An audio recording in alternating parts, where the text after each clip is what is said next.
Okay, this Like this Hangout new theme on song. Air is live. Thank you for joining us today on October 28th, a few days before Halloween. With us today, we have Ace, Sup? Nick, I am the helpful place. Sean, Hey, and me, Tenkin, in case you guys forgot what my name was. Um, Welcome to the fall season of 2018. This is the starting lineup. I think we're a little bit behind as far as the scheduling is. We try to go 3 episodes, but I think 4 episodes are out for quite a few titles. But let's go ahead and get started with this anime talk. Um, Albert will be joining us, hopefully, a little bit later. So we're going to pick some titles that I hope he hasn't watched, like this title, which you can barely see, called Beelzebub Jo no Okini Mesu Mama.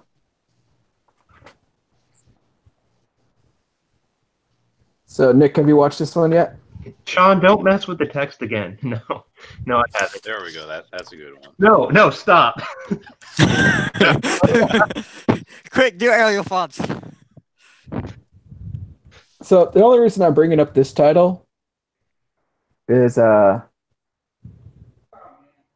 it's driving me crazy. So, supposedly, the demon, how do you say it? It's this, everything's taking place in hell, but hell is this pastel colored world. And Beelzebub, which is the main uh, demon, uh, is in charge. Is this blonde uh, that loves fluffy things, is super kawaii, as you might want to say. And he has a servant that's always working with her that is this dense but clumsy, and it's just so. Dense Um, but clumsy. It's the redeeming factor is she's clumsy. Yeah. this show is just so stupid that like the only reason I hate it is because they say it's hell. If it was any other place, I'd be like, okay, I can understand maybe a little bit, but this is supposed to be hell. Why are they all these fluffy little creatures? Why is everything so pastel? Why is everything so lovey-dovey or whatever the hell you want to call it? It's it, it it's it just drives me crazy. I like how you have this envisionment of what hell should be, and you're like, this is not it. I deny your reality and substitute my own. Yes, I mean, hell should not be a good place. Hell should not look fun to me. I mean, I've seen Dragon Ball Z. I've seen hell. So Well, what is the hell in Dragon Ball Z? I actually can't picture it. I don't remember. What the Maybe I remember, missed it. there's like Oni down there. There's like Yeah, there's it's barren. like a dude with a big desk or something. No, that's not like at the gateway between going to heaven and hell, right? Oh, okay. Yeah. Yeah, maybe I never saw the hell from Dragon Ball. I kind of want to look this up. So yeah, this it's I believe it's based off of manga, and it might be fun for some. Like I admit, it's something I could probably get into if it wasn't based on or supposed to be based in hell, because the characters are very much like anything you would see in a love rom com, and the style is very pleasing to the eyes. But like I said, it's supposed to be hell, so it kind of upsets me because of that. But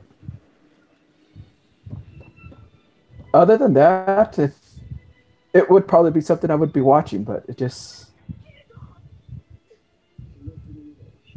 it upsets me for that. And I might try to watch a little bit more, hoping that something bad happens. But from the way it's been going, it doesn't look like anything too bad's going to happen, and it's just a rom com.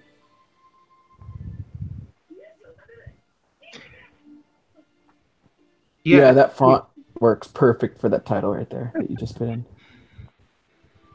I think I kind of like overlooked it. I might have actually skimmed through it, but like to me, a lot of times whenever I see Beelzebub in the title, I think it's that like weird like the Demon Lord is a baby title thing. If you kind of recall that thing. Oh yeah, that where he clings onto the back of that delinquent. Yeah, I thought like I'm like, oh, there's another season of that weird thing going on now. I'm like, oh no, it's something different. It's still not that great. So like I skimmed through the episode, but I chose not to pick it up. So. I may try to give it another chance, but it just upsets me that that's supposed to be hell. Let's go to another title. I'm done with that title.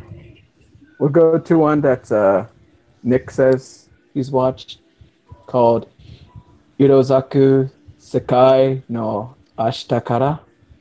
Yes. So what is this? Where's this on? So you must forgive me for everything that I've watched. I'm actually pretty much only on episode 1 because I'm still trying to chug through my massive list of what to keep and what to drop. Oh, this is the A-Works thing. Yeah, it's a really interesting anime because it opens like about 30 years in the future where like technology has really superseded what it is today. And I mean, not like in the case of like beatless or anything, but it was really cool, like the future depicted. Our protagonist is afflicted with, I think, not being able to perceive color. At various times throughout the anime, we would actually go to grayscale to like show what she saw the world as, but it would mostly be in color for the normal viewers. Like, it's not a completely grayscale anime. Her family practices magic, and what magic actually is, it's not clear.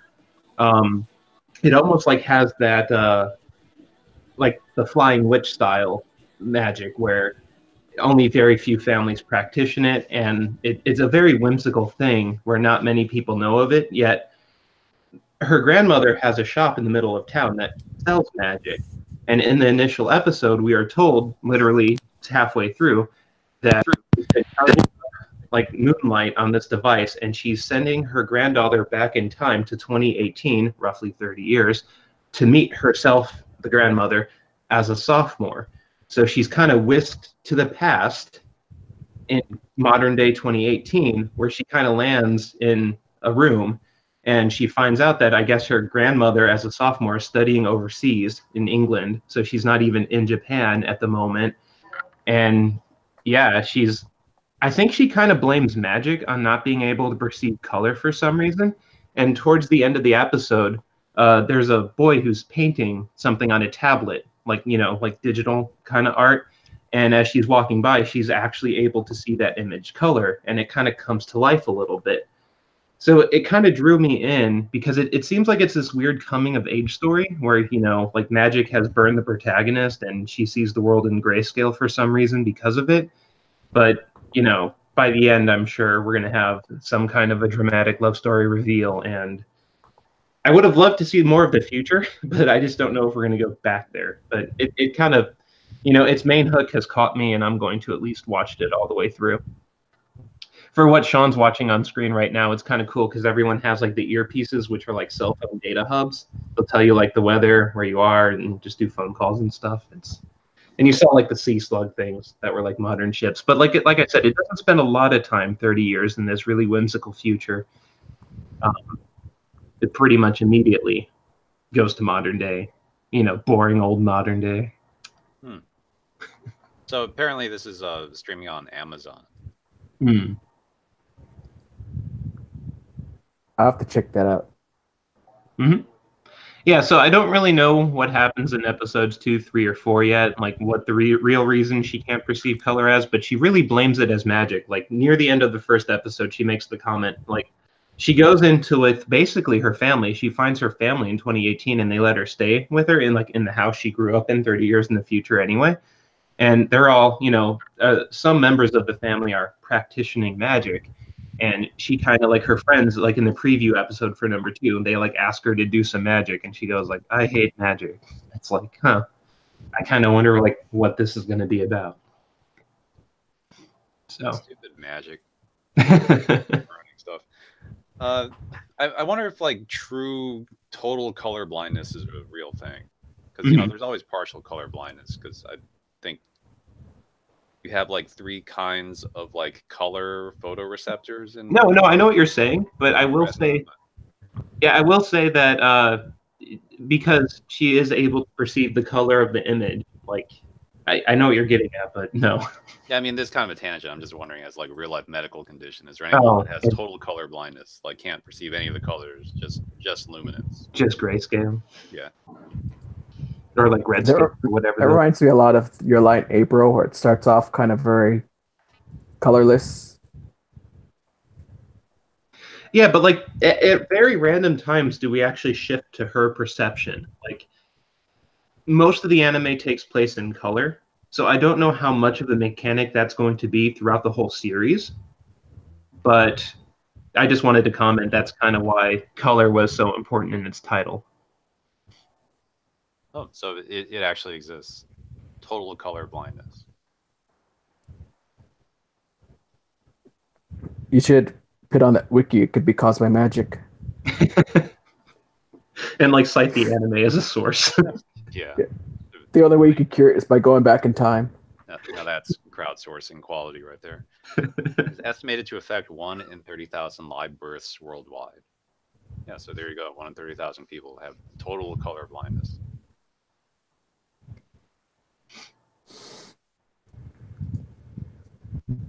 So like they'd be watching this anime and they're like, "What? I can't tell the difference. What are they talking about? She can see color all of a sudden. I still can't." All right. We're just going through quickly and getting rid of, or at least my titles I'm going to get rid of are just these crappy shows that we shouldn't watch. Like this one here, which is just called Jingai-san no Yome, which is a 3-minute short that uses almost, I think it's 30 to 35 seconds for an ending for the credits. So it's really just a 2.5-minute short. That's just, we had a small discussion in the Discord about how long a short anime should be.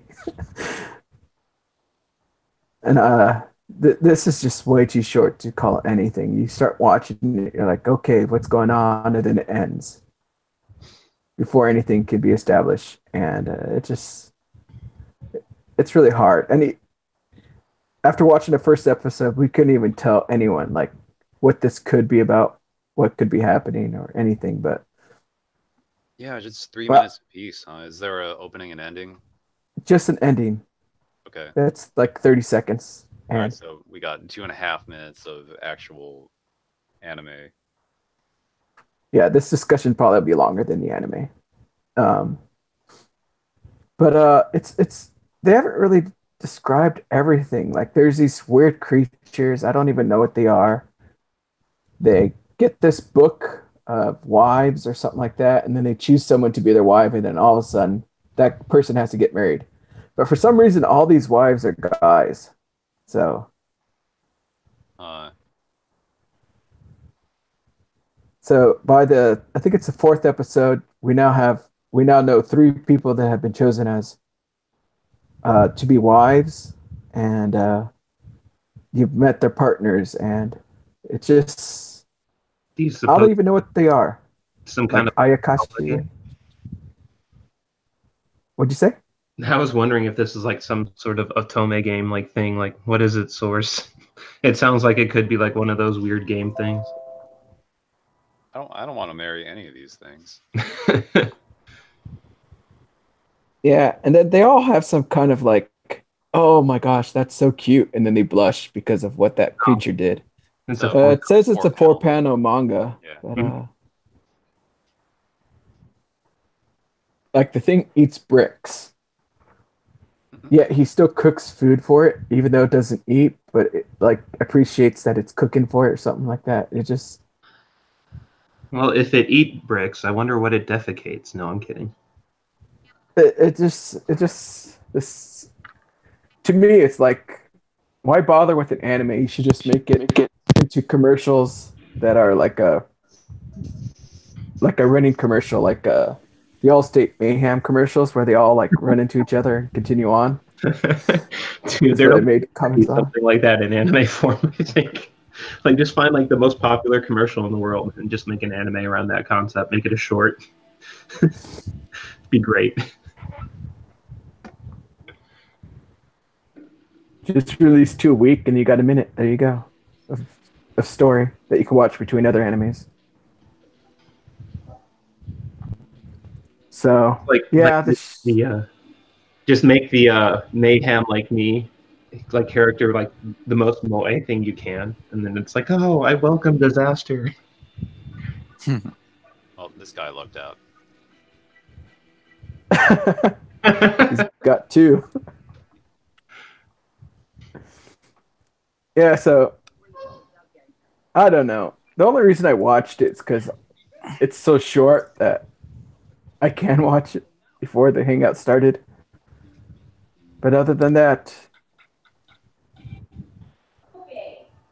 it's not that fun of a title. So I'm so sad. I was hoping for some cool mystery or something. Let's go to the next title. Might as well get this one out of the way too. This one's somewhat terrible too, but I think a lot of people are watching it. Maybe. Maybe. It goes by the name Uza Maid. I think the whole title is Uchino Maid got Uzanagiru or something. Hang on. Usazugiru. Highlight it. All right, you got it. Uchino made. Yeah. Yeah, you got it right. Yeah, this is like how do you it's strange. It's for maybe the lolicon lovers because got a lolicon lover in it. I want to be. I actually haven't checked it out completely yet, so it was one of the few titles like most of my white spaces I've gotten to it or I decided I dropped it, but like any of the light blue, it's like I'm watching it because it's a continuing season 2, or it's one of the few episodes I haven't got a definite drop on yet. So Yeah, so this ex-military person's trying to look for a job that allows her to work around small children that are cute and that she can dress up and blah blah blah. That's how it starts off with, and then they're like, "Yeah, right. There's no job like that." So, as she's wandering around, she sees this ad on this house where she's seen this little girl before. I think she's like half Russian, and sees that there's a thing to be a maid, so she quickly applies because she wants to be with that little girl. oh jeez. And it just she's so into little girls, and it's just so crazy. Chasing her around, trying to get her to eat, feeling her up, trying to get her to wear dresses. Eventually finds out that she's playing an online game, joins the online game pretending to be a little girl to become friends with her. All these, it's just, and she even dresses up like a schoolgirl, like a elementary schoolgirl to try to be friends, and it's one hectic anime, just craziness going all over the place, and the funny thing is, the only thing that redeems it for me is the father. The father just makes me laugh because of all this stuff happening, and the daughter runs up to him. Oh, I'm scared. He's like, oh my God, my daughter's talking to me. I'm so happy. So there's at least some comedy in it for me that I can laugh at. But other than that, it's just a lot of obnoxious lolicon things that are going on. Like even at a point, she remembers that she's in high school. This other girl's asking her out, and she goes, "Oh, I'm sorry, you're too old." Damn. And I think even someone posted a picture up of like she proposes to her, that little girl, and says that I'll stay with you in sickness and health, and even if you get your first period or something like that. Just showing how much of a lolicon she is. So it's crazy. Albert, did you ever see Uza Maid? Yes, watched a few episodes, and like you said, it's funny in some cases, but its premise is kind of disturbing. So I'll watch it if I have time. But this season, there's a lot of good stuff, so it's on the back.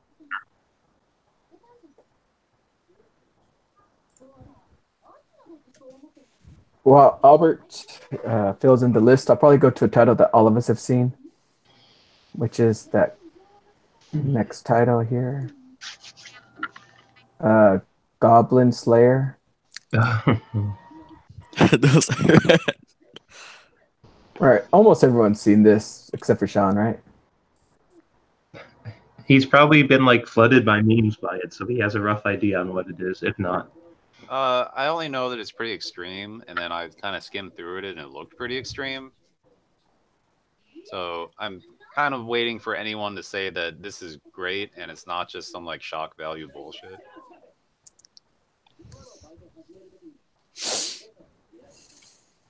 It's okay, but I think it really does rely heavily on shock value for something. Okay, never mind. If anything, it's kind of like the biggest thing that everyone's been talking about, and it really does make sense, is that it's kind of like a Berserk. Oh no! Except for instead of fighting, No. So, like, if you were to mix like Berserk and that Grimgar one, and like make it a little kind of trashy anime, like add a Oh my goodness! anime, that's what this thing is. Oh man! So Yeah. like in the trashy anime that's trying to get up Grimgar hype train. yeah, this has been out for a while as a manga, I think, and also it's been getting released as a light novel by J Novel. So the story's been out there for a while, and as a manga, I started reading it, and I was like, it was just kind of weird, that whole first arc that they show, and I kind of put it to the side. But then as it continues on, it's just more of almost the same thing where they fight goblins, but just in different ways. And soon he starts picking up companions.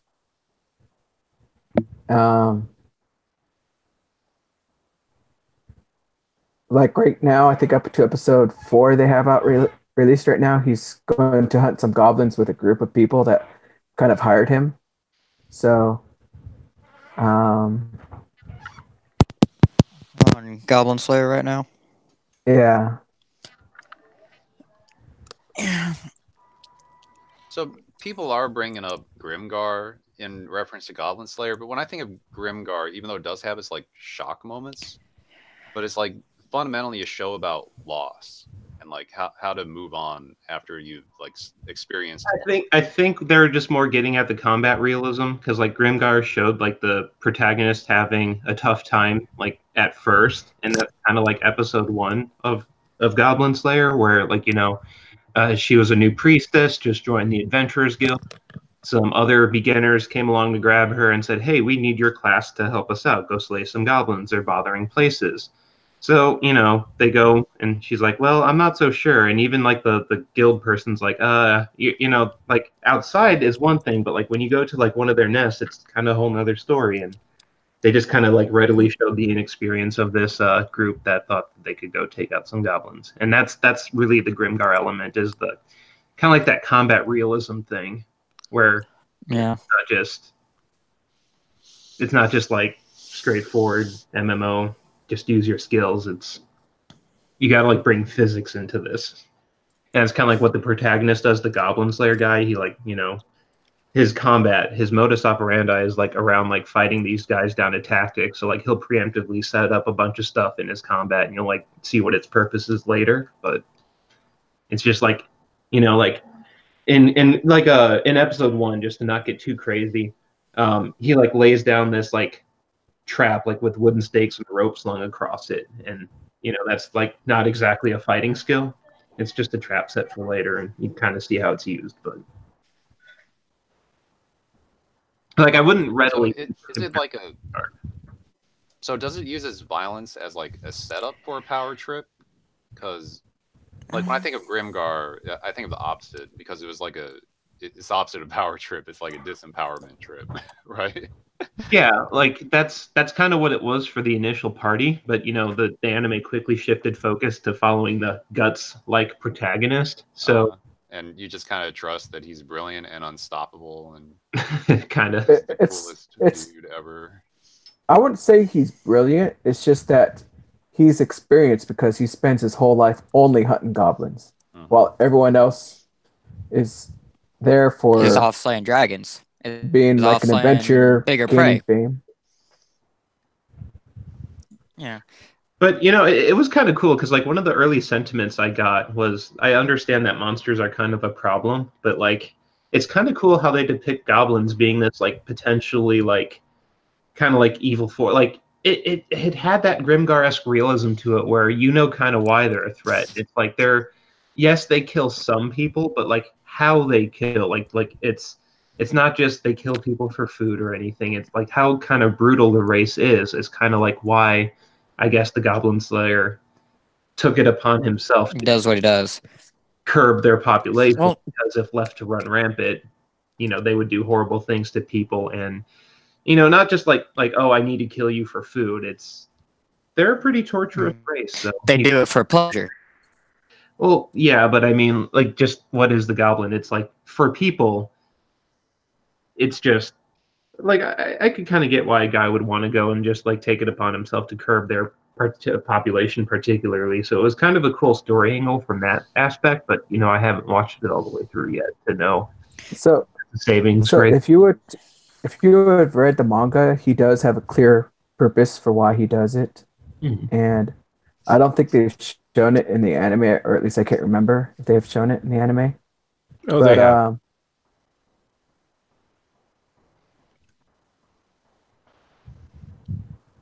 What? They have. Oh, they They've did. shown it. Yeah, it's in a flashback scene. Okay. There was a flashback scene, wasn't there? Really though, I'm just mainly going off of only like subtle hints, but the main thing that I'm seeing is like the reason why he's attacking the goblins and only the goblins is that he constantly hints at some other reason. What was it? Episode 2, he talked about how they ruined farms and families and all that. So you had to think that he had to experience some kind of loss to drive him to do this. But then the latest episode that I saw, which was episode 3, they talked about where they thought goblins came from at the end of it. He said that they came from the moon and that his older sister told him that. But that was pretty much the end of it. So it kind of makes you think maybe he lost somebody really close to him, and maybe it was his older sister, because he spoke with some kind of reverence about her. I don't know. It's just one of those things that makes you think. Yeah.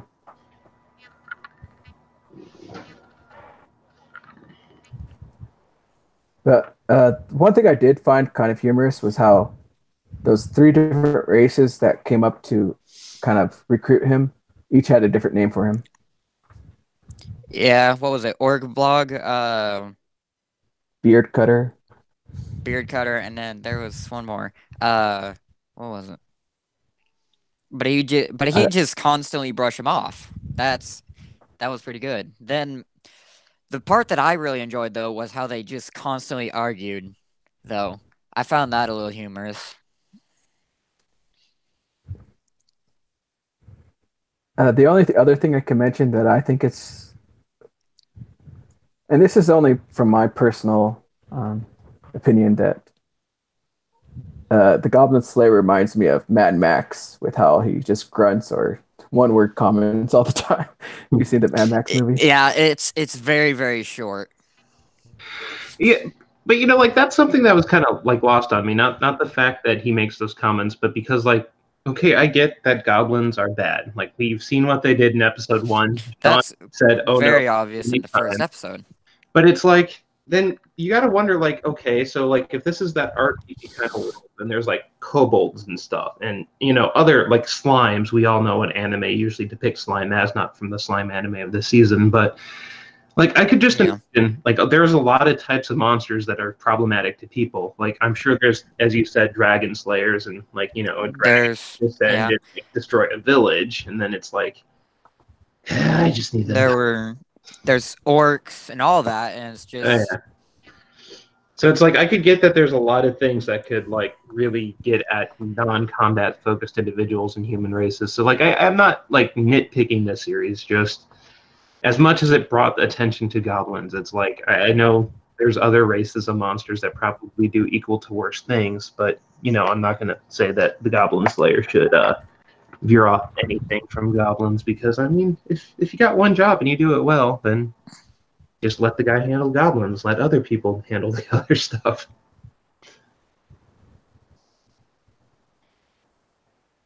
But yeah, I was just kind of like, like with as much realism as it kind of went for, I was just like, yeah, I get it. I'm not going to complain too much. The one funny thing that I find in this series is that supposedly they're always saying that the goblins are nothing, that the goblins are that not. they're complete fools, that they are not even worth anything. We're Yeah, going after. like even when there's a horde of them, they won't even bring the army out to fight them because to them it's too easy and stuff. Yet every Yeah. single scene The- we're watching is just total massacres and all this dread and everything going on. then you actually look at episode 1, in which 3 out of the 4 group members were completely slaughtered. Well, yeah, but like And they were rookies, and that's kind of like why I wonder. I'm like, are dragons that much more of a threat? Like is the army having to focus so much more resource on like if the goblins are viewed as not too much of a threat, and we've seen what they do, like what are the things that are more like a threat doing? Like where is the resource of the talent going? Like I kind of yeah. that stuff is. Like if this is the lowest rung of the stuff we have to worry about, what's worse? Yeah. I don't know why, but I get the feeling that there was actually something lower than the goblins themselves. I'm not sure what it'd be though. Because complete full. It's like there has to be something lower. My guess would be I don't know. So, does anyone have any more input for Goblin Slayer? No, other than we gotta see what happens. All right, let's move on then to another trash anime. Conception. Trashy anime. Yeah. The Seeing concept as, of trashy anime. yeah. Albert, care to tell us why you love this show so much? Yeah, no. I dropped it at the very first, I could barely get through the first episode. I mean, Barely. it was that bad. It So, yeah, typical isekai, right? very typical. In this case, they're not being reincarnated, but they're summoned to the other world. and it's both the main character and his childhood friend, who is a girl, right? And then from there, I mean, you could, from the title, you get it, right? He is summoned as the hero, technically the father to all these. He's supposed to father 12 children. That's the premise. So right there, thumbs down. And then the first girl happens to be his childhood friend, and until they do, he can't go back. So okay, so he does. That's the first episode. So pretty much, I figured it's a girl per episode ish, and yeah, did not care for it at all. The thing that made me laugh the most about this series was when he's trying to convince her that they need to do this. It's like, it's the only way we could go home. She's like, well, I guess that makes sense. But hey, they come out and said that like childbearing isn't like a normal childbearing, so demerits on you, Albert. Only a little. I don't care at this point. I know. I'm not trying to make you care. But as I was watching this, it's not like literally wait 9 months and have a child because that child is special. It's like it's more of like a familiar generation process kind of a thing. As I was watching this, though, Albert, for some reason, magical warfare just popped into my head.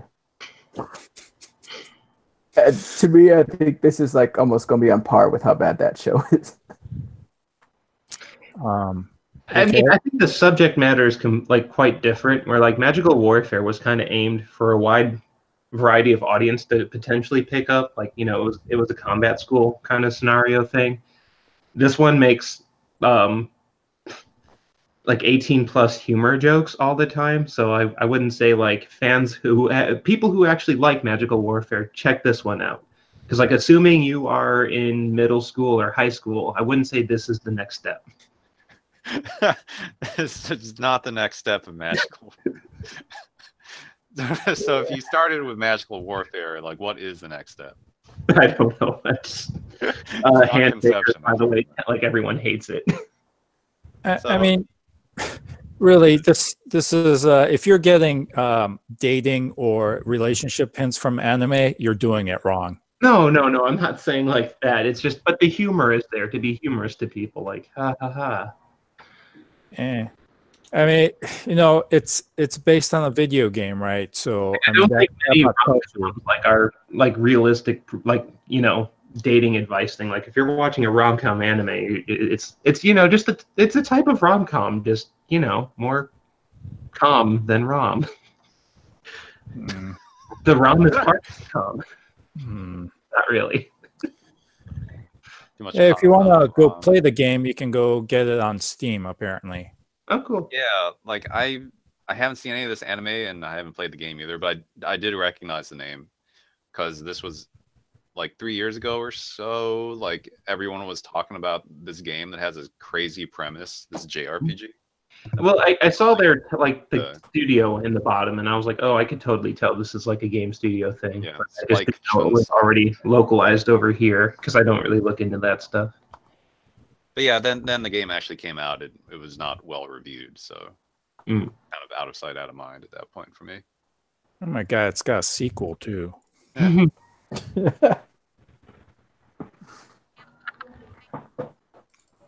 Pass. All right, so what's the next title we can talk about?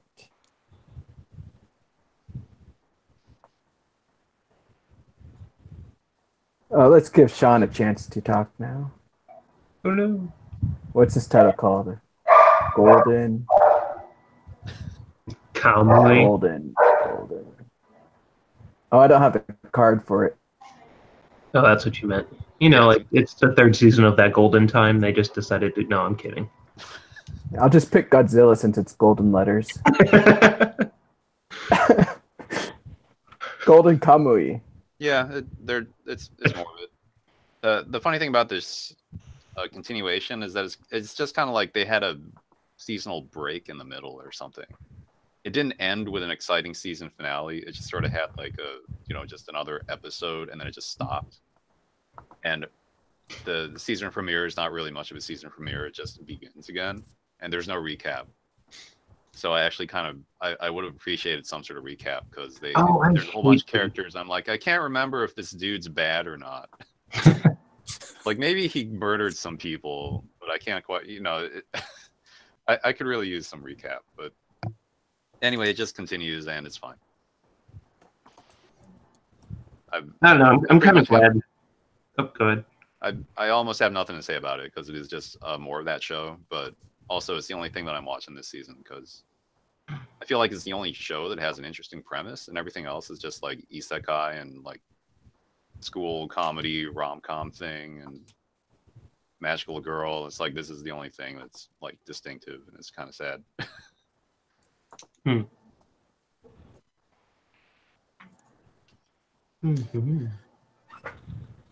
Anyone else continue on Golden Kamuy yet, or?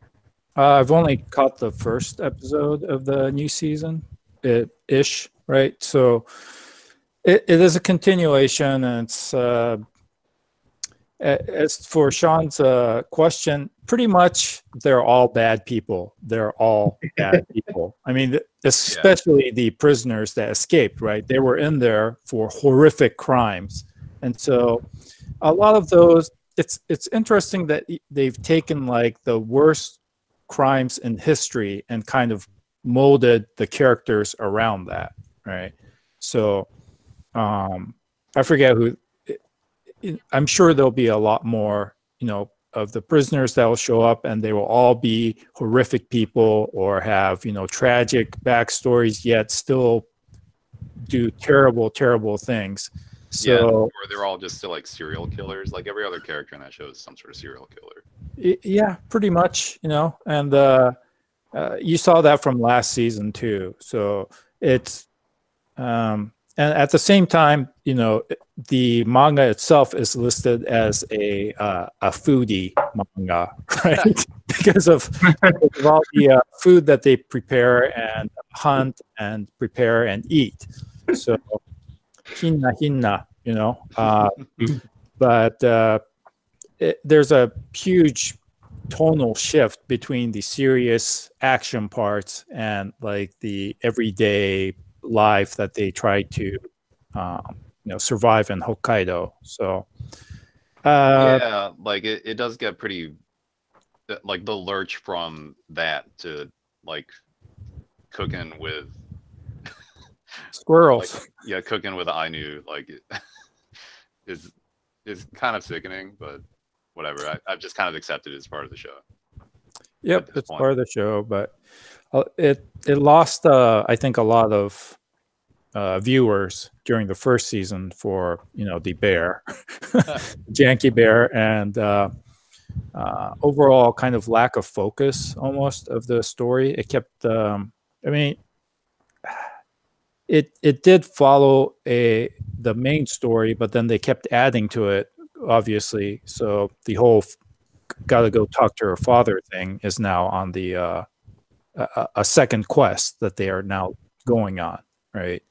So it's very, the way the plot is set up, it reminds me of the RPG.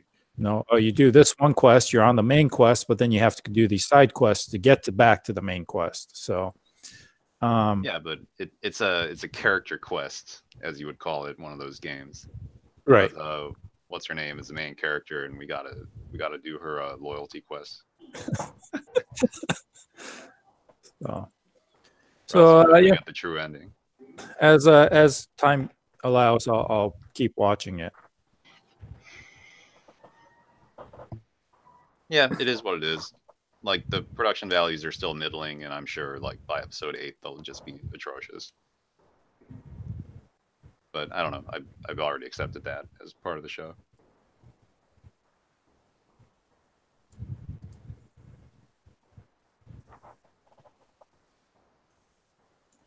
Interesting. So let's go ahead and move on to the next title once my computer is. And while you're pulling it up, I just want to ask Sean, did they preserve that good old Western feel for you? Yeah, absolutely. You know, it's part of the Western genre, or that like everyone in your band of adventurers has some sort of like bad backstory, or although Golden Kamuy takes it to kind of an extreme where like every other character is like serial killer or something, just this absolutely despicable person. But nevertheless, they all have like ulterior motives, but just through happenstance and convenience, they are like momentarily teaming up. Like in the latest episode, like a bunch of antagonists and the main characters get together and they sort of form a posse of sorts. So now there's kind of like two sides, vying for the map to the legendary treasure and all that. Yeah. I mean, I saw the images floating around, but you could see where it's going to go, though. Someone is going to eventually betray, right? So Yeah. it's just a matter of when and where. Yeah, not just somebody, like a whole bunch of people. Like the whole thing is going to collapse. And everyone's going to betray everyone. All right. Our next title. Let's go ahead and bring up To Aru Majitsu no Index 3. So, let me see here. Who's seen it? Albert and I. Give me the timeline, or I mean the release timeline of Railgun and Index. So they did Index, and then what came after that? Index 2 or Railgun? I think Index 2. Yeah, I think like it's usually been Index, then Railgun, then Index. No, I don't think so. I think it was Index and then Index 2, and then hold on a second. Let me look it up. I think it was the first two Index, Railgun, and then Index released a movie, and then Railgun 2 came out. Okay. So I remember skimming through the movie, and it seemed like it was Index and Railgun together. Well, I don't know, because I remember there's a Railgun movie. I forget if there's an Index movie. There's an Index movie. I don't know about Railgun. I think no, I know there's a Railgun. All right, no, maybe I am thinking of the Index. Yeah, I think so. Christ. Yeah, I think so. Because then, like in your timeline, Tank, you didn't comment on when Index 2 happened. You're like, they did a movie, then Railgun 2, and then Index 3 and Index 2 never happened in your timeline. No, I said it was the first two indexes. Nah. Yeah, like I can't remember the timeline clearly myself. I thought Railgun span off pretty quickly, so. But like to me, it doesn't matter because I like them both. So. But there is one piece of information everyone needs to know before getting into Index 3, is you have to watch the first two. Because right off the bat, they start with characters that were from the previous season, and they don't give you too much info on like who everyone is. And I'm kind of happy they didn't do a super large info dump. Yeah, But, so here's the order. 2008 was Index 1, and then 2009 was Railgun 1, 2010 was Index 2, and then 2013 was Railgun 2, and then 2013 was also the Index movie, and now 2018 is Index 3. Yeah, I thought they were like, in that order. So does it matter if something is Index or Railgun? Index, it tends to follow the protagonist Tomu and the, priestess character, and they do magic-y stuff. A Railgun focuses on the Esper side of society. So while both each other's characters are present, normally we have more of an Esper story with Railgun and more of a magic story with Index. Okay. Or as they call science rather than Esper. Yeah. But all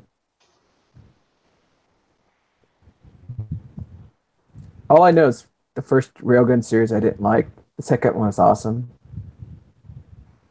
and um, I don't think the movie has anything to do with No, the it's a series so far. movie.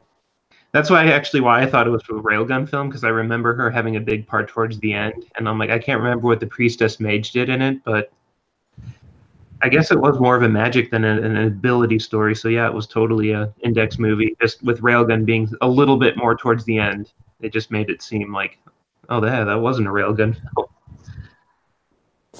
Yeah, but it starts off with Kamijo Toma being sent over to Europe and him trying to solve some problems with the religion having uh, protest towards the science or Academy City, as they call it, right? Mhm. And so they found out that the epicenter of all of that was in Europe. So uh, I can't remember his friend's name, Taze Komachi or something like that.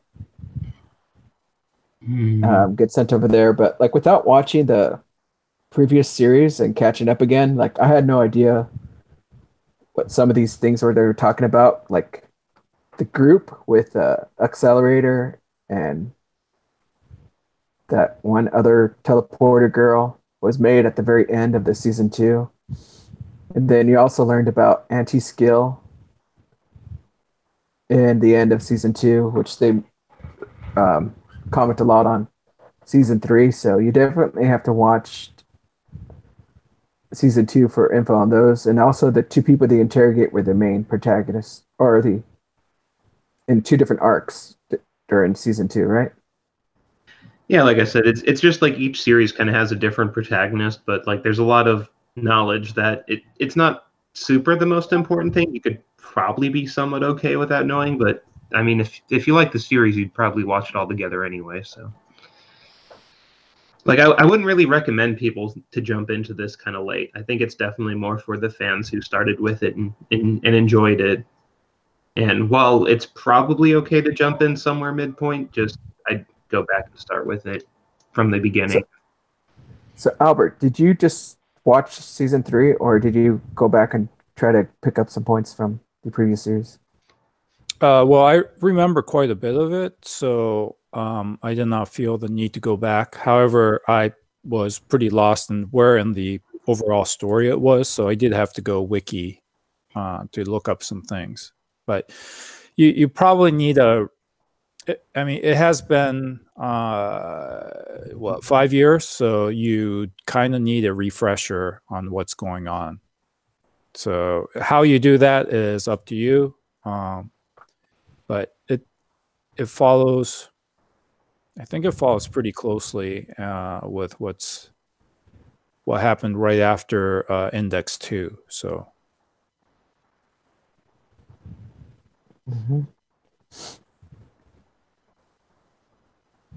One thing I did was I actually marathon the whole first season last week and then the second season this week.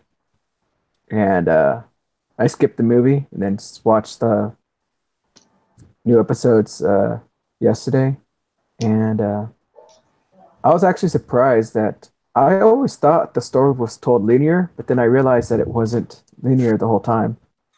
That every once in a while you'll have something with the story go on, and then all of a sudden they'll go back and like, oh, this also happened. And I was actually quite surprised that I never caught that the first time watching it, or maybe I did, I just forgot. But the storytelling it doesn't seem to be too linear. Like even if you have you seen the newest episode? no, I've watched up to episode 3. Because there's some stuff happening that I'm like, wait a minute, didn't something already happen that?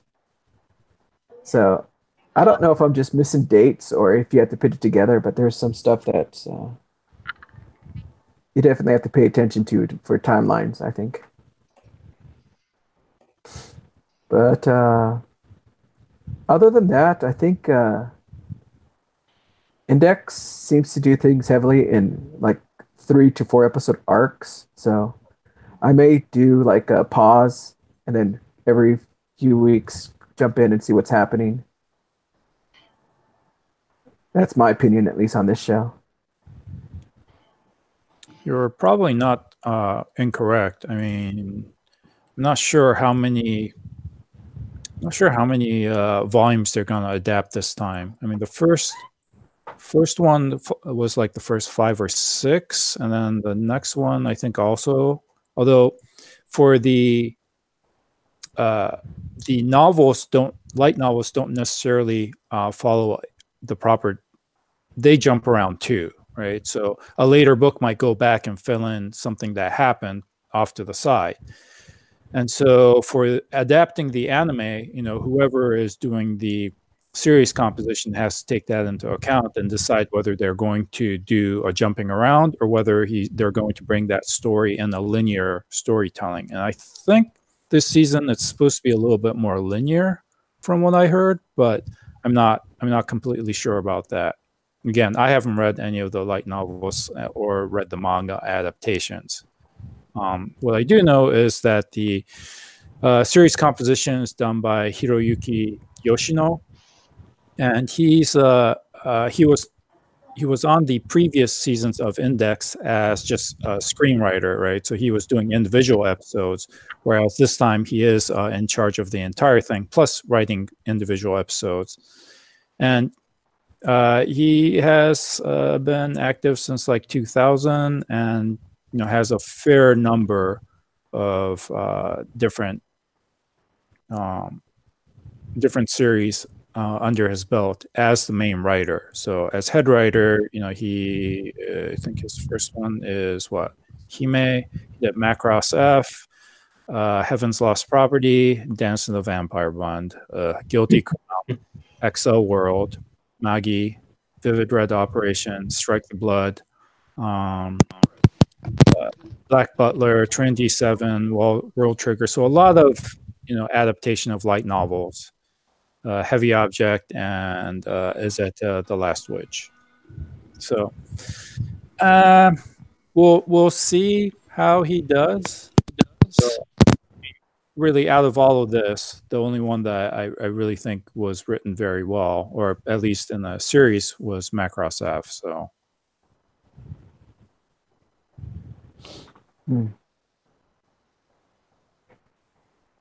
Nick, do you have anything to add to the index, or? No, I haven't been able to catch up with it that much yet, so I wanted to hold my tongue a little bit. So, because like I really delayed starting the stuff that was a continuing season, and I just wanted a more final opinion on the not continuing stuff that I'm likely to pick up. So Ace, this is probably a title you might want to pick up. It's pretty good.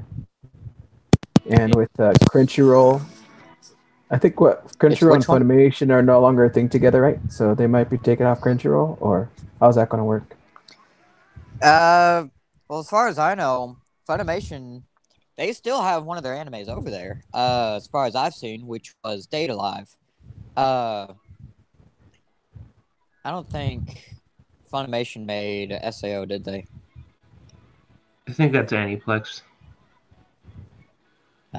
As far as I know, though, they might keep like the bigger animes over there, but the smaller ones very well might just disappear because, well, you got one, and if they're not going to be big, then there's no point in keeping them. Somebody else. So while they're not available on Crunchyroll, they're going to be moving to what? Like I think High Dive and not Funimation, or maybe Funimation merged. I have no clue. I forget. I don't know. Somebody merged with High Dive, and that was pretty there's a lot of stuff coming in. So the official split will be November 9. So right now, both things are still available. Yeah. Looks like I'll have to go searching. Yeah, but this is, I think, Index is one of my favorite. I do like the sister arc and Railgun a whole lot better. And I'm excited for Index. Wait. Let's see, what other titles should we talk about next?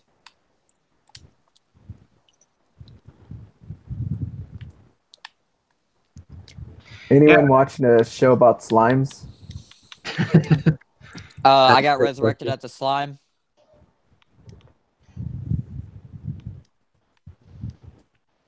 Or like the sliminess you feel after watching Goblin Slayer or Conception. No, I'm kidding. What is this? Tensei? No.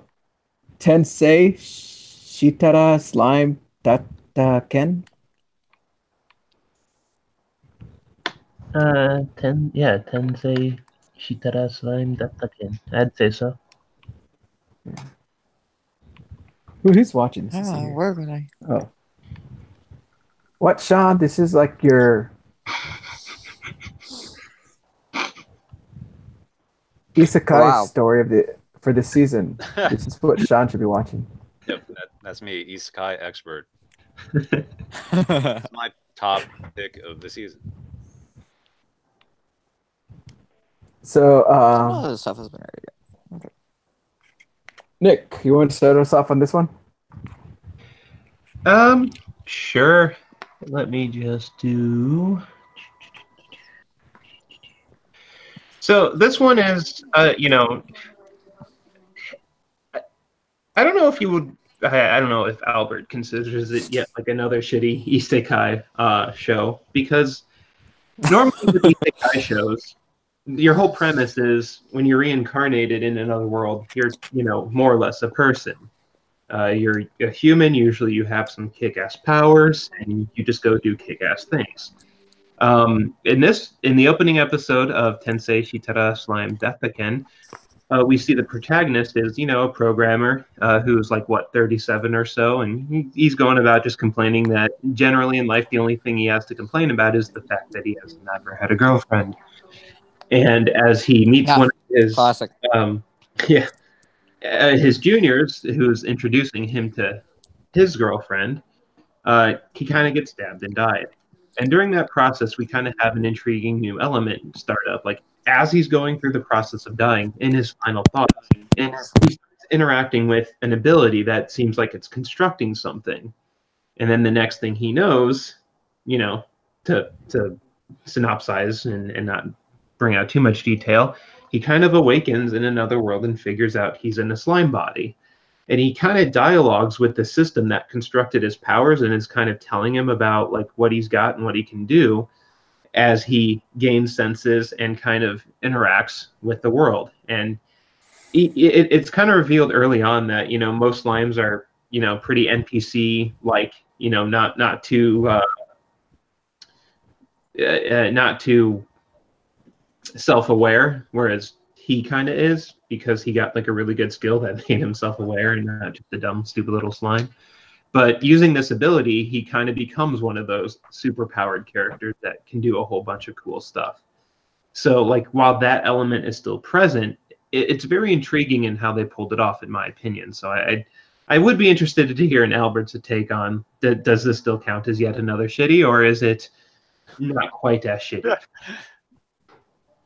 I'm just randomly skimming around episode 2, and I watched this battle scene just now. It's really well animated.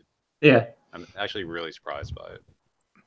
So if it's trying to be a comedy, but it has this level of animation, then, I guess that bodes well. Yeah, Sean, you should check out the first episode, like the opening scene. It has some fantastic animation. I mean, even before the whole salaryman part. Yeah, no, I know what you're talking about. Just the first 2 minutes is fantastic. So, this is not yet another shitty isekai anime, as I've tried to point out.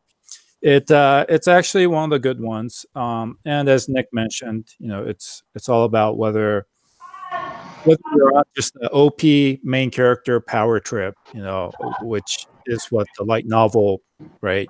You want the young protagonists always to have competence porn or superpowers or just overwhelming. And it's not, none of that is really interesting. In this case, he's reincarnated as a slime, but obviously with special powers, and he is trying to figure out what exactly he can and can't do.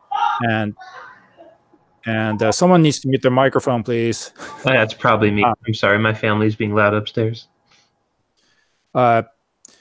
So the interesting premise here is that he is at first glance pretty overpowered and has many unique, interesting things. But I think the appeal of the character is instead of he's like a slime dragon quest, right? So he's like the cute version instead of the hentai version, and then he is also there are limits to what he can and can't do, and he's trying to figure all of that out. And as he interacts with more beings of the world, not just people, but goblins and wolves and dire wolves and all these classic, eventually like classic D&D type monsters. That's Dungeons and Dragons for you guys. He has to figure out how to navigate the world and the system that's in place, right? So I think in the second episode, he realized, everyone is afraid of him, and he realizes that, oh, I didn't know that I was emitting this aura of magical power and awesomeness. And so these are things that he has to recover from making mistakes. And eventually the story is more revolving around how he's trying to build a community. And so all of that is relatively interesting. Now, the first episode does start off pretty slow, and not whole lot happens, and yet you get a sense of what the story is going to be about, with little comedic moments and the tsundere dragon and all this funny stuff. So I would suggest that you check out at least the first 2 episodes and see what you think of it. And the OP does spoil quite a bit. I really wish they had changed the OP to gradual reveals instead, something that they're kind of doing with the ED. But whatever. The Sakuga and the OP is pretty cool. So Sean, I would check that out.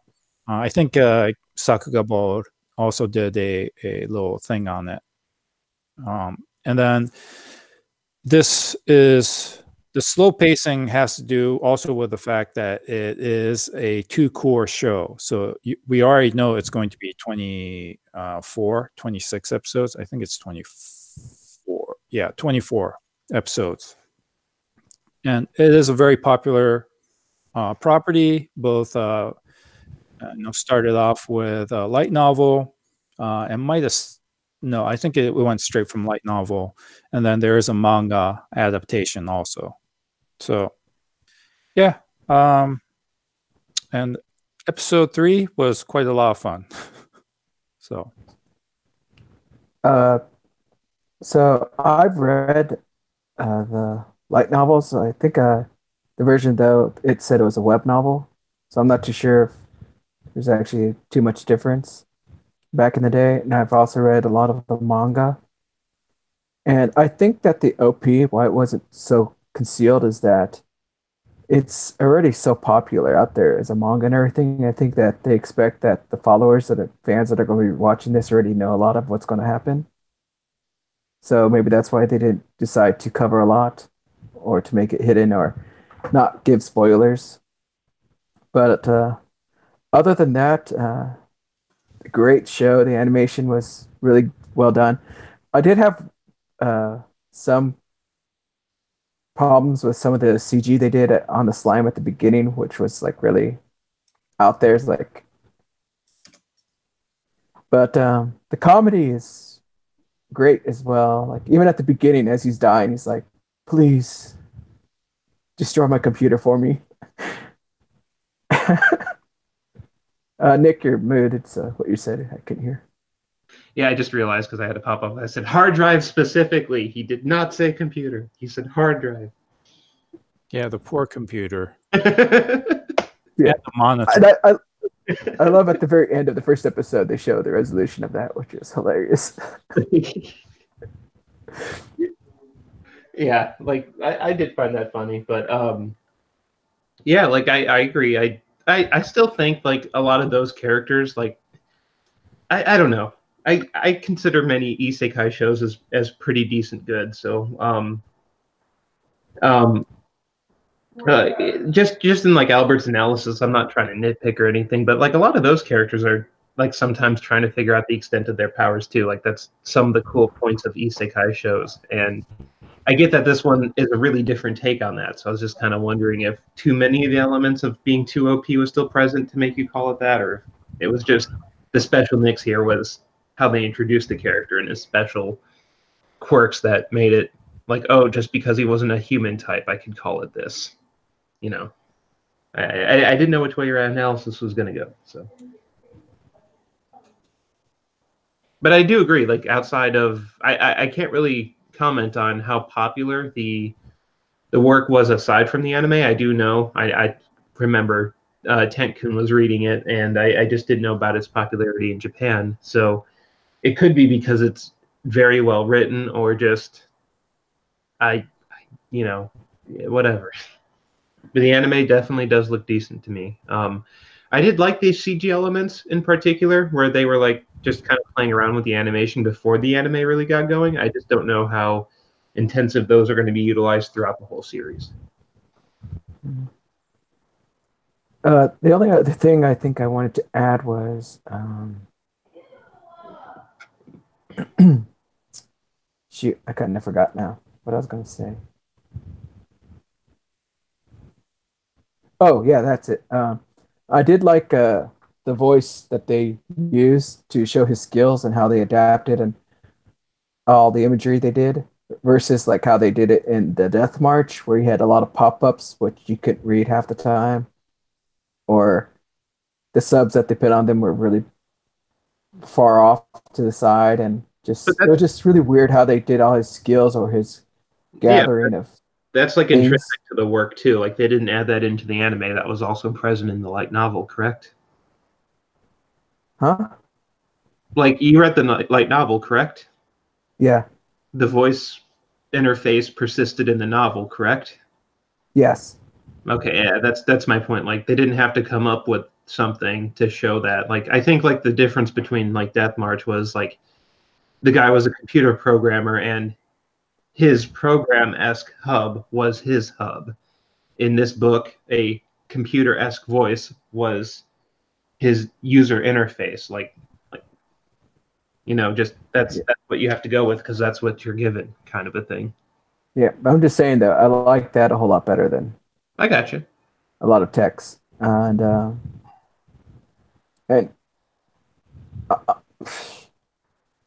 I'm trying to I'm trying to say I don't want to say too much because like I said I've read way far, so I know a lot of things that are going to happen. I don't want to spoil it for you all because it seems like you'll be watching it all. But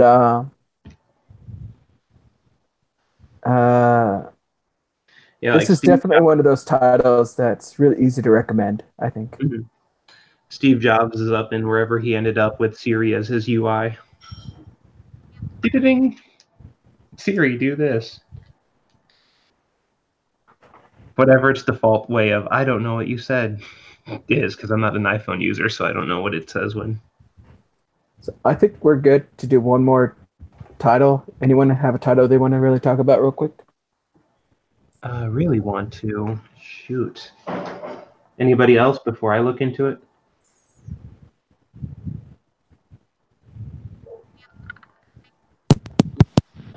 You can look into it. Give me a second. Let me see. How about Anima Yell? Because everyone's watching that, right? Yeah, no. No.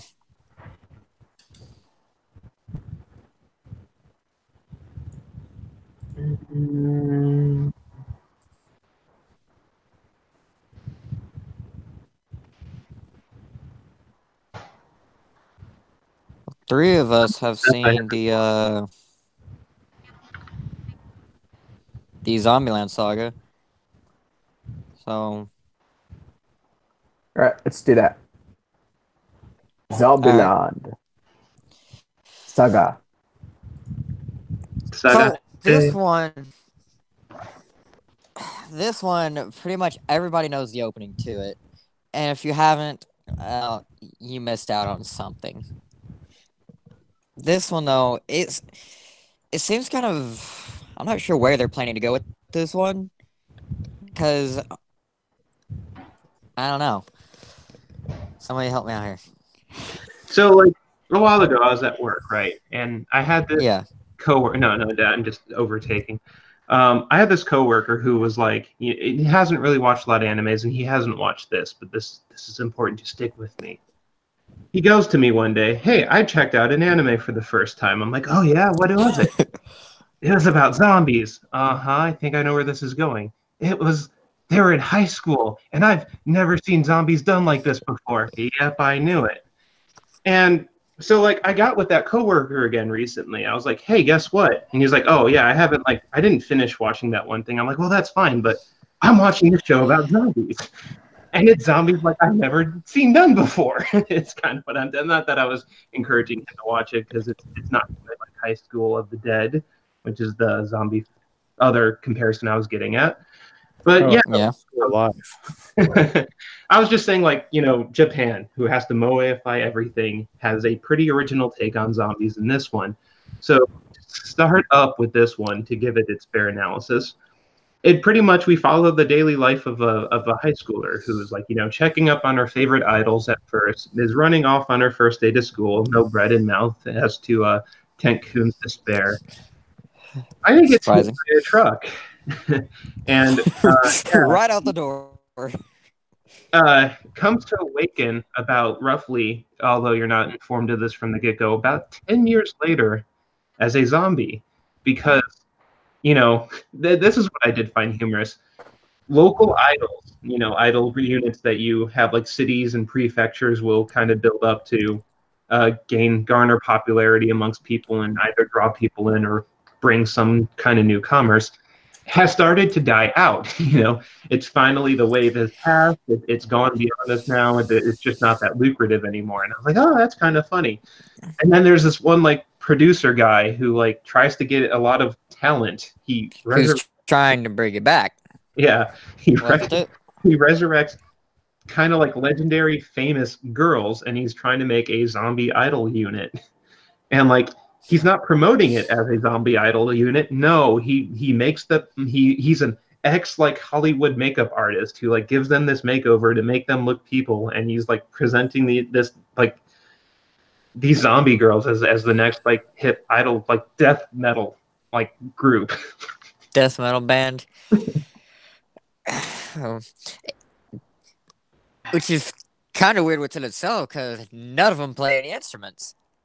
And all they did was scream. No vocals, no nothing, just scream. I couldn't help but like wonder if that was like a call out on like that popular group Baby Metal, because as you know, other people provide the instrumentals, the idol units not directly singing themselves. Yeah.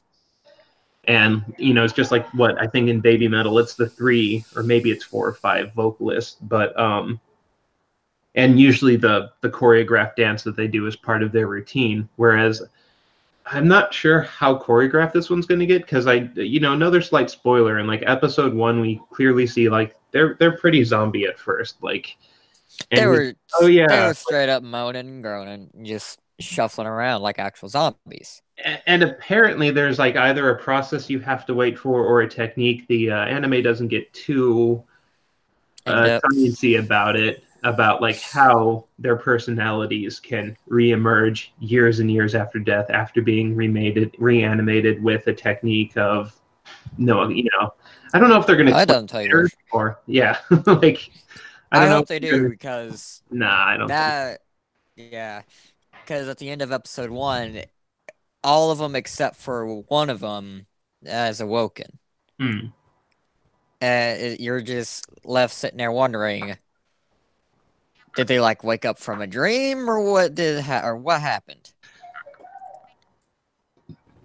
But that was pretty interesting though, how he managed to make them all look like they're actually human, even though in the first episode, what was it, that the girl ran out of the house and down the street, and she meets a cop, and the cop ends up shooting her because, well, she didn't look human.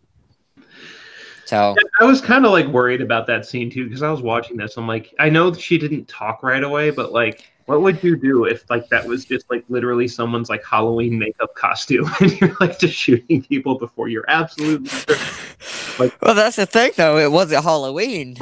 I know, but I'm just saying like why not wonder if they're like filming a thing nearby or something? Like that was not his reaction. It was like because I just meant like she was giving like yeah, she looked grotesque, but she wasn't doing like the zombie movements of her. Like she was pretty expressive and stuff. So like Yeah. yet she looked creepy, but like why would you? And I know the anime's just trying to be humorous and not down to earth, but I'm just saying like Oh yeah. It's beyond the clouds right now. The what was it? The fried squid in his pocket. That yeah, like the fried she and, just like, straight up pointed that out of well, like yeah, nowhere. she drew interest to it, but then it was like it's apparently like able to suppress the zombies' need for like because normally we know zombies seek out people they want to like eat other like they're just drawn to other like live humans. It's just what they do. Yeah. They zombies and they apparently you like pop a bit of dried squid in their mouth and they're all settled down. That's human enough for a while. Yeah. Even though one of them, I think she just kept on biting one of the eyeballs. That one seemed to. I'll admit that was actually a little funny to me. I laughed at that one. But yeah, so I don't think in any other media, I think this one is fairly unique to Japan. Is the reason why I'm kind of watching it. Like, I don't think I would ever see zombies in this context out of an American Hollywood film, drama series, Oh yeah. anything. So this one's got the only in Japan stamped all over it. So I'm watching it. Yeah. I'm just watching it for humor right now. So. So it is a original anime, and part of the attraction of an original is that there is no source material, so you don't know where it's going. And in fact, they kept this under wraps pretty well until like right at the beginning of the season where they started to heavily promote it. So there's that original story element. There's also the producer, the guy Kotaro Tatsumi, is voiced by Mamoru Miyano, who is legendary himself. And many people are saying, it's full on Mamoru Miyano going like 110%, right? He does the maniacal laughter, the maniacal shouting. Everything is just at 110%. And that's part of the attraction. But it's also, I consider it some sort of commentary on the whole idol industry. He's kind of, I mean, not kind of, he is super sleazy. You have no idea what his motives are. He says he wants to save Saga, but how did he resurrect these girls? He's essentially, threatening them that you can't leave because if you go out, they're just gonna, destroy you. So you have to be with me. So it's this whole predatory idol industry commentary that's going on in the background. There's also the interesting part that these girls, they're voice actors, but they're actually also singing all the parts. So in the first one, they're just screaming death metal, right? The second one, there's a impromptu rap battle between the two main characters, two of the main characters. And then in the third episode, there's an actual, singing and dancing routine of kind of like an idol group, right? So I'm not gonna analyze that shit. And then the one zombie that hasn't actually awakened, Tai-chan, right? Tai-chan is voiced by Kotono Mitsuhishi, right? And for those of you who don't know, that doesn't ring a bell. She is legendary herself because she was the voice of Usagi in Sailor Moon. She is the voice of Sailor Moon. So all this speculation is, well, is she actually going to, say something besides just moaning and biting? And yeah, so it's got an interesting mix of characters and music and production value, and backed all by Cygames. So Yeah. So there's maker, probably going to be like a game of it. yeah. So I mean, Zombieland Saga, I think can be interesting. It just depends on where they're going to take it. Yeah, sorry. No, go ahead. I was just gonna say, I wonder how much they could commentary on the idol, the predatistic side of idol stuff. Because I've seen the news articles lately about some people who contractually take things way too far and stuff. And you as you said, the guy was not one of the good producers. He was kind of yeah, this is his final error. He's trying to make a quick buck or something. It's very difficult to get his angle on things, but that doesn't matter because it's kind of working as comedy. So are they going to run out of that type of humor? Are we going to shift the story? Is that going to persist throughout? It's very up in the air and where it's going, and that's actually kind of one of the reasons that I'm kind of drawn to it. It largely reminded me of not at the context, but as how much of its commentary on the industry. There was, I forget its title, but an anime from a few seasons ago called geez, I'll have to remember it later, where it was about a voice actor who relatively new producer was trying to actually successfully get up a group of voice actors and manage and get them out into the industry. I don't know why I can't remember its name, but as far as that kind of that new talent aspect, it kind of blends over perfectly, but the zombie tones and everything else not so much. But gosh, why can I not remember that thing's title? But yeah, it's really important on if it will continue to successfully be entertaining, on what type of what really type of a story are we going to get from it is the most important right now, and we won't know till it's over. I don't want to say it's something with Sakura. No. Okay. So shall we save the rest of the titles for next week, or how we looking? We can. Yeah, sounds like a plan. So yeah, All right. next week we should be able. We should have some more episodes out. We might be able to actually tell where some of this stuff is going. Oh, that'll just real quick. Um, I was looking it up, and it looks like Zombieland released a manga on October 8th, so almost like the same time they released the anime.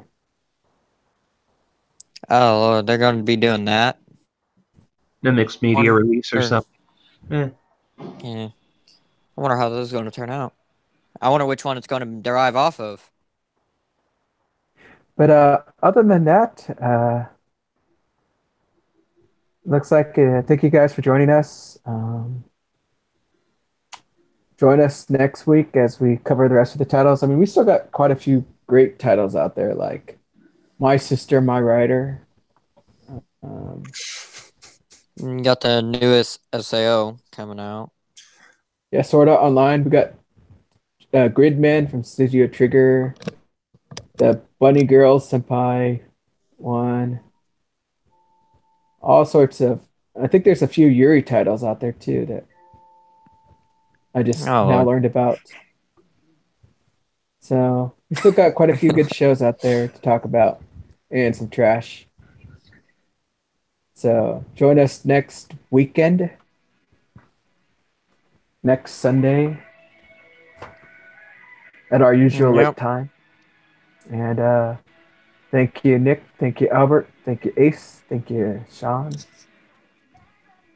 And I'd like to say, Triply, come back to us. We're on Discord now, so because of the news of Google Plus, some of us have migrated to Discord. It's the sad news of it shutting down. So we still got a lot of time until Google Plus is offline, but Hopefully, we can find something Yeah. better. Yeah. Other than that, I think there's a movie coming out called like "I Want to Eat Your Pancreas" or something like that, right?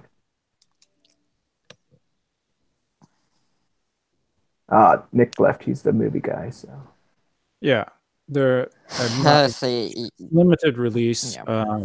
Go to, I think it's through G Kids, although I'm not completely sure. Let me double check real quick here. G Kids Okay, so film. this is back to 23. So and yeah, I don't think it's G Kids actually. At the end of this weekend, Spirited Away is playing in theaters, so you might want to go check that out. Oh, they rebooted it? What? No, it's just the movie release in theaters. Mirai is coming at the end of November, early December. And I'm not getting info. It might be on the Aniplex site. Anyway, yeah, we can talk about that next week too. yeah. All So right. once again, thank you for joining us, and goodbye. Bye, B. See ya.